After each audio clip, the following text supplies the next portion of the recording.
बिल्कुल। यदि अगर आप क्लास 10th में हैं और 2023 बोर्ड की तैयारी कर रहे हैं, क्लास 10th 2023 बोर्ड की तैयारी कर रहे हैं और बायोलॉजी के महत्वपूर्ण टॉपिक लेकर आए हैं, 6 नंबर के प्रश्नों के बारे में डिस्कस करेंगे। चलिए बनी रहिए अंत तक और वीडियो बहुत ही इंटरेस्टिंग है। चलिए बात करते हैं कि पोषण क्या है, पोषण की आवश्यकता क्यों पड़ती है, पोषण के मुख्य प्रकारों का उल्लेख करिए। चलिए ये एक प्रश्न है जो कि हमसे 6 नंबर का प्रश्न पूछा जाएगा। चलिए काफी इंपॉर्टेंट प्रश्न है कि पोषण क्या है और पोषण की आवश्यकता क्यों पड़ती है। साथ ही साथ में कह रहा है कि पोषण के मुख्य प्रकारों का उल्लेख करिए। सो हेलो एवरीवन, आप सबका फिर से एक नई वीडियो पर स्वागत है। तो चलिए बनी रहिए अंत तक। चलिए हम इसके बारे में डिस्कस कर रहे हैं और जो इसका आंसर वो किस तरीके से लिखेंगे। चलिए स्टार्ट करते हैं क्लास को। चलिए और चैनल पर नए तो चैनल को साथ ही साथ में सब्सक्राइब भी कर लीजिएगा। चलिए स्टार्ट करते हैं। हेडिंग डालिएगा पोषण। हेडिंग पहले हम बात करते हैं कि पोषण क्या है। चलिए पहले हम बात करते हैं कि पोषण किसे कहते हैं। चलिए पोषण को पहले लिख लीजिएगा। प्रश्न को पहले देख लीजिएगा कि प्रश्न मेरा क्या कह रहा है कि पोषण क्या है, पोषण की आवश्यकता क्यों पड़ती है, साथ ही साथ में पोषण के मुख्य प्रकारों का उल्लेख करिए। ये मेरा प्रश्न था। और पोषण के देखिए महत्वपूर्ण जो उसका आंसर है, आंसर कैसे लिखेंगे कि जो जीव हैं तथा विभिन्न प्रकार की उपचयी क्रियाओं को करने के लिए ऊर्जा की आवश्यकता होती है।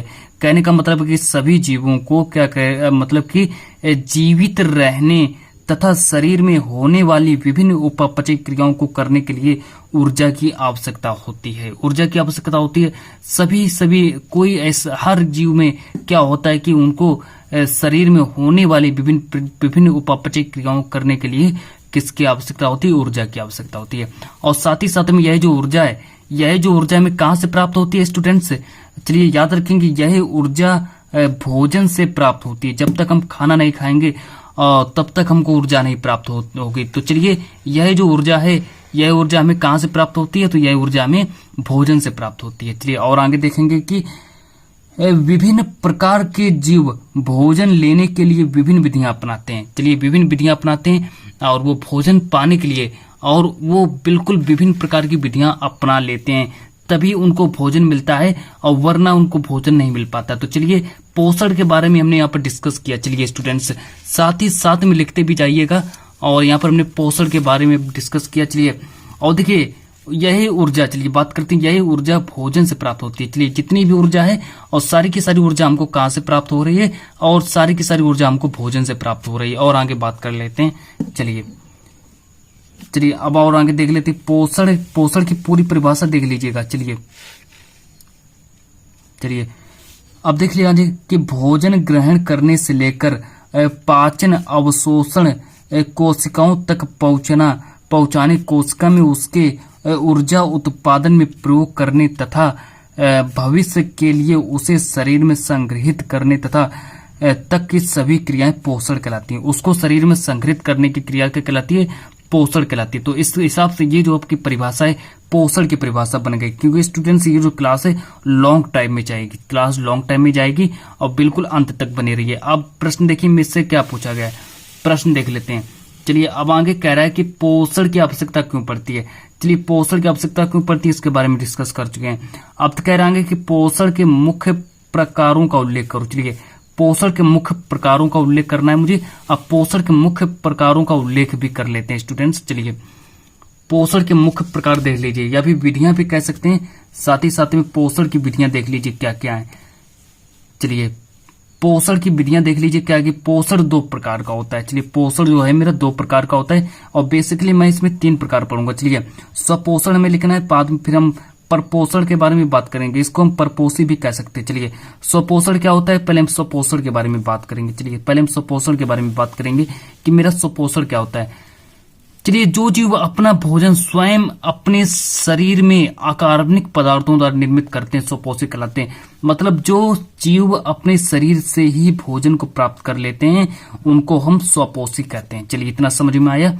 चलिए प्रश्न क्या कह रहा है, स्वपोषण कहते हैं। स्वपोषण को हम स्वपोषी भी कह सकते हैं। चलिए कि जो जीव अपना भोजन कहाँ से प्राप्त करते हैं, स्वयं अपने शरीर में, जो उनके शरीर में अकार्बनिक पदार्थ होते हैं और वो उन्हीं अकार्बनिक पदार्थों द्वारा निर्मित उन्हीं से भोजन प्राप्त करते हैं। तो उनको हम क्या कहते हैं, स्वपोषण कहते हैं या फिर स्वपोषी कहते हैं। चलिए इसी के साथ बढ़ते हैं परपोषण क्या है। परपोषण क्या है, चलिए परपोषण में देख लीजिए स्टूडेंट, समझ लीजिए क्या होता है परपोषण। चलिए परपोषण क्या है। अब देखिए वे सभी जीव जो अपने भोजन का निर्माण नहीं कर सकते, यानी कि वो अपने भोजन का निर्माण अपने शरीर से नहीं करते हैं, यानी कि दूसरे स्रोतों से भोजन का निर्माण करते हैं, तो उन्हीं को हम क्या कहते हैं, उन्हीं को हम परपोषण कहते हैं। चलिए इतना समझ में आया। अब बात कर लेते हैं आगे की परपोषी। चलिए परपोषी जीव जो होते हैं, परपोषी जीव अपने भोजन के आधार पर निम्न प्रकार के होते हैं। जो परपोषी जीव जो होते हैं इनके भी निम्न प्रकार होते हैं। परपोषी जीव निम्न प्रकार के होते हैं। इतना आप लोगों को समझ में आया। चलिए परपोषण के बारे में बात कर रहे हैं और साथ ही साथ में स्वपोषण के बारे में बात कर चुके हैं। अब बात करते हैं कि परपोषण क्या। चलिए कि वे जीव जो अपने भोजन का निर्माण, चलिए अपने भोजन का निर्माण नहीं कर सकते हैं अपितु अन्य स्रोतों से भोजन तैयार करते हैं, तो उनको हम क्या कहते हैं, उनको हम परपोषण कह सकते हैं, परपोषी कह सकते हैं। चलिए आप देखिए परपोषी के भी निम्न प्रकार होते हैं। परपोषी के भी निम्न प्रकार होते हैं। चलिए बात कर लेते हैं परपोषी का जो फर्स्ट प्रकार है वो है प्राणी समभोजी पोषण। चलिए प्राणी समभोजी पोषण मतलब कहने का मतलब है, अब देखिए प्राणी समभोजी पोषण क्या होता है इसके बारे में डिस्कस करते हैं। चलिए अब जो जीव क्या करते हैं, जो जीव ठोस भोजन, जो जीव ठोस भोजन प्राप्त करते हैं उनको हम प्राणी समभोजी जीव कहते हैं। जो जीव बिल्कुल ठोस भोजन प्राप्त करते हो। चलिए अब जो यानी कि जो जीव ठोस भोजन, पूरा का पूरा ठोस भोजन प्राप्त करें तो उनको हम प्राणी समभोजी पोषण कहते हैं। साथ ही साथ में और आगे बात कर लेते हैं कि मृतोपजीवी पोषण क्या है। ये परपोषी का सेकंड भाग है। चलिए परपोषण का सेकंड भाग है ख नंबर की। मृतोपजीवी पोषण किसे कहते हैं इसके बारे में बात करते हैं। जो जीव अपना पोषण भोजन मृत जंतुओं या पौधों तथा उनके उत्सर्जी पदार्थों आदि से प्राप्त करते हैं, तो उनको हम क्या कहते हैं, मृतोपजीवी कहते हैं। यानी कि मरे हुए जंतुओं से भोजन प्राप्त करना मृतोपजीवी पोषण कहलाता है। ऐसे शॉर्टकट में याद रखेंगे। चलिए और इतना अगर आपको समझ में आ गया तो बढ़ते हैं नेक्स्ट टॉपिक। और आज ये जो प्रश्न है सिर्फ एक ही महत्वपूर्ण प्रश्न के बारे में डिस्कस करेंगे, परजीवी पोषण क्या। चलिए परजीवी पोषण क्या। चलिए ऐसे जीव जो अपना भोजन कहाँ से प्राप्त करते हैं, दूसरे जीव के शरीर के बाहर अथवा भीतर रहकर। दूसरे शरीर के ऊपर अगर कोई जीव रह रहा है और उसके ऊपर रहकर अगर भोजन प्राप्त करता है तो उसको हम परजीवी पोषण कहते हैं।